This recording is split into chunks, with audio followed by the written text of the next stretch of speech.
पुण्यात उद्धव ठाकरेंना मोठा धक्का बसलाय। पुण्यातील ठाकरेंच्या नगरसेवकांनी मशाल सोडून कमळ हाती घेण्याची तयारी केली आहे। तर आगामी स्थानिक स्वराज्य संस्थांच्या निवडणुकीआधी शिवसेना उद्धव बाळासाहेब ठाकरे पक्षाला त्यांच्याच नगरसेवकांनी मोठा धक्का दिलाय। पाहुयात काय घडतंय पुण्यामध्ये।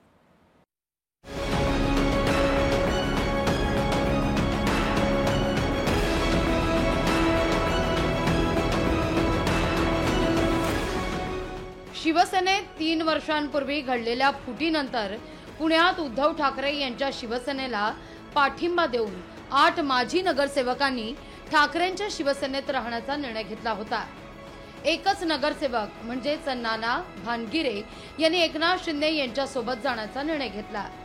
तर पुण्यातील पदाधिकारीही ठाकरेंसोबतच राहिले।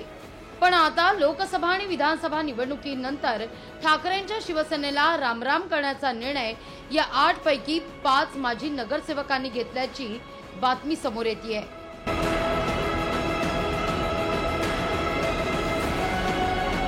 5 जण शिवसेनेला सोडचिठ्ठी देत भाजपमध्ये प्रवेश करणार असल्याची चर्चा गेल्या काही दिवसांपासून सुरू आहे।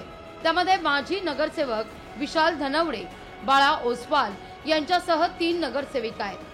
हे 5 जण भाजपच्या वाटेवर असल्याचं म्हटलं जात आहे। त्यापैकी धनवडे आणि ओसवाल यांनी बुधवारी भाजपमध्ये प्रवेश करत असल्याचं जाहीरच केलंय। लोकसभा निवडणुकीमध्ये मिळालेली कमी जागा त्याचबरोबर विधानसभेमध्ये सुद्धा महाविकास आघाडी सोबत असल्याने ठाकरेंचा दारुण पराभव झाला। त्यामुळेच आगामी स्थानिक स्वराज्य संस्थांच्या निवडणुकीत तरी पक्षाला बळकटी द्यावी हीच इच्छा या पुण्यातील माजी नगरसेवकांनी व्यक्त केलेली आहे। गेल्याच आठवड्यात संजय राऊत यांनी पुण्यात येऊन पदाधिकाऱ्यांची बैठक घेतली होती। मात्र या बैठकीला अनेक माजी नगरसेवकांनी दांडी मारली। तेव्हापासूनच पुण्यात ठाकरेंच्या शिवसेनेत काही आलबेल नाही अशी चर्चा सुरू आहे। माजी नगरसेवकांची व्यथा काय आहे त्यावर एक नजर टाकूया। पुण्यात ठाकरेंच्या शिवसेनेला कोणीही वाली नाही। जिल्ह्यात पक्षाला शिवसेना नकोय असा सूर उमटतोय।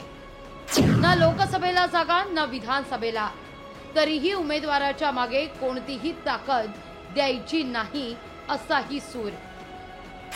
कोणतीही रसद पुरवायची नाही असा हे माजी नगरसेवक दावा करतायत।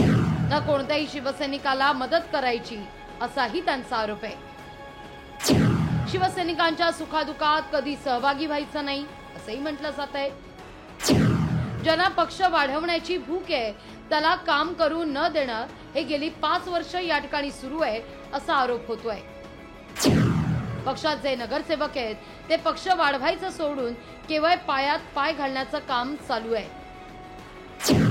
पक्ष वाढवण्याकरता 5 वर्षात एकही बैठक झाली नाही असाही या माजी नगरसेवकांचा दावा आहे। तर तिथं भाजपकडे 98 माजी नगरसेवक होते, तर त्यांनी पुण्याचा विकास केला नाही म्हणून आमचे नगरसेवक ते घेत आहेत। तसंच या 5 नगरसेवकांना पक्षानं वेळोवेळी महत्त्वाच्या जबाबदाऱ्या दिल्या आहेत। आगामी पालिका निवडणुका नजरेसमोर आहेत, त्यामुळे अस्वस्थ झाले असून ते आता यातूनच ही पावलं टाकत असल्याची टीका ठाकरेंचे नगरसेवक किंवा ठाकरेंचे शहराध्यक्ष करतायत। मुळात भारतीय जनता पार्टीचे 98 नगरसेवक असताना देखील त्यांचा विकास झाला नाही म्हणून हे 5 चालतात की काय असा माझ्या मनाचा प्रश्न आहे। तर संघटनेमध्ये त्या 5ही नगरसेवकांना फक्त आल्हादताई सोडल्या तर ह्या 4ही नगरसेवकांकडे प्रमुख पदं होती। त्यामुळे संघटनेत त्यांना मान सन्मान हा 100% होताच, पण कदाचित त्यांना तो मान सन्मान घेता आला नाही किंवा त्या पदाला लायक कशी कामं करता आली नाही असं मला वाटतं। ठाकरेंचे नगरसेवक जरी पालिका निवडणुका नजरेसमोर ठेवून प्रवेश करत असले तरी आगामी निवडणुकीत महायुती म्हणून त्या जागा आम्हीच घेणार अशी भूमिका शिंदेच्या शिवसेनेनं घेतली आहे। त्यामुळे आगामी काळात महायुतीत वादाची ठिणगी पडण्याची चर्चा आहे। लोकसभेला विधानसभेला आम्ही सर्वांनी ऐकलं, जो फॉर्म्युला जे सटिंग आमदार होते त्यांना त्या ठिकाणी तिकीट देण्यात आलं होतं, तोच फॉर्म्युला स्थानिक स्वराज्य संस्थेच्या निवडणुकीमध्ये कायम राहील। ज्या ठिकाणी शिवसेनेचे धनुष्यबाण निवडून आले त्या जागा आम्ही कायम त्या ठिकाणी मागणार आहोत।